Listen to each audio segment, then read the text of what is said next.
We've been trying to found a film company called Future Artists, which basically can take stories that are kind of not seen by the mainstream and get them out via social media and new audiences and new media to kind of make change, social change, and try and make a difference in this mad world. So we've been doing that. I've done that with a bunch of other projects like Your State of Emergency, which you can find on YouTube, Broken Britain, which is a film that is flying around on the internet as well, and various film festivals. And that led to, I suppose this is kind of a trilogy now, with The Lost Generation, which is a film that has got a story. It's a movie, but there's kind of this whole movement behind it, which kind of keys into the big zeitgeist that's happening at the moment. So a whole bunch of stuff, really. Right, here's a point of view. They armed us. They gave us the knowledge that we could be somebody, and then they go and take it all away. Think about it, SJ. What would you do if you had the chance to fight back, and you had every reason to? What would you do? Project Lost Generation basically is a film about a reality TV star called SJ, and she's put into kind of gladiatorial combat by TV and film producers that are working on behalf of a corrupt government for basically everyone's entertainment. And she's rescued, SJ is rescued by a group called The Unknown, which are an underground group that are basically rallying against corrupt media.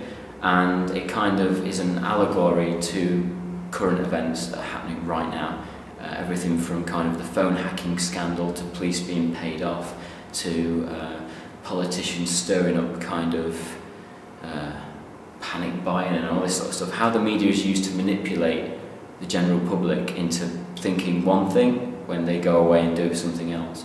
So the film is kind of a comment on all that, and you know, it's a thriller as well. It's interesting. It's a mainstream film, but hopefully it's a thinking man's film or a thinking person's film. It'll get you going and going, hang on, you know something, that's kind of happening right now, but it's a way of presenting something in a unique way. Shots that we're going to apply effects to, so we need to make it look like she's firing the gun, so big muzzle flash and then reflected onto the gun and also onto her on the wall, and then maybe a bit of smoke coming out.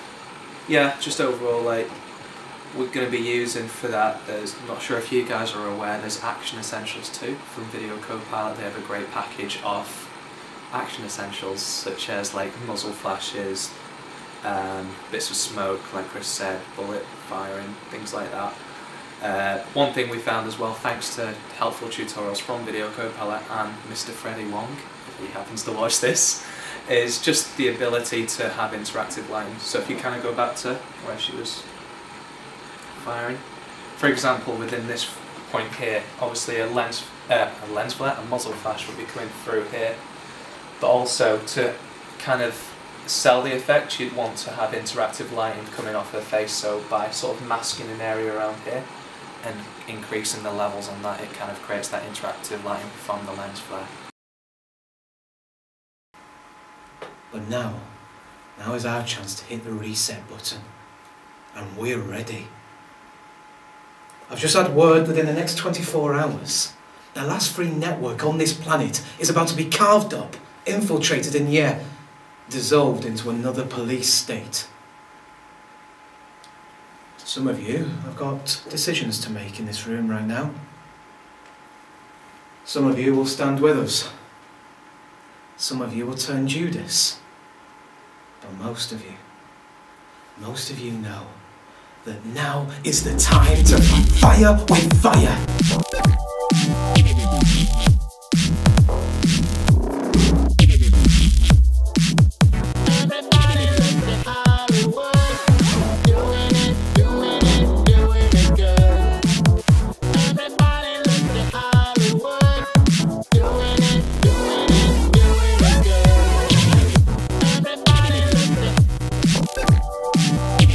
Today we've been shooting scenes in the Unknown Lair, which are kind of our anarchist group, the good guys of the film.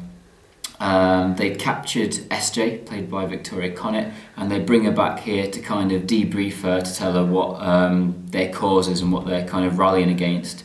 And so we've just been spending the evening here, which is actually at the Black Lion pub, where Future Artists are based. We're actually in the basement of that pub, filming that scene. So we've been doing that all day. This is just after I'm on the run and these guys have kidnapped me, and that's all we'll say because I don't want to give too much away. You need to watch the film! Exactly. So it's the first time my character's been down here in Blair's lair. First time actor Sophie's been down here in Blair's lair, so yeah. Busy. There. Yeah. Yeah, got you in there. I'm just excited to see it all together because I've just seen bits and bobs of it and obviously what I've shot, so it'll just be really nice to see everything come together and just see our hard work on the big screen. It's been great. It's my first feature film role, so for me to kind of get in on a film that's kind of low budget and everyone's doing the bit, it's been wicked for me because it takes the pressure off a little bit. When there's no real money involved, I think you're in it for the right reasons, and I'm kind of doing it for the experience. And it's totally different because normally I'll be working on a MacBook or a desk primarily, and on my own a lot of the time. So for this to be working part of the team and to be learning all these new skills and be given a whole space to kind of turn into something that it's not, it's all been really exciting. So it's a lot of new directions, isn't it? You ready? Yeah. Scene 10, slate 41, take 2.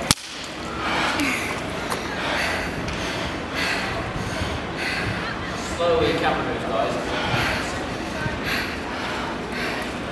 One of the most important things that I'm seeing is a really young cast and crew coming together on their first film and being really professional about it.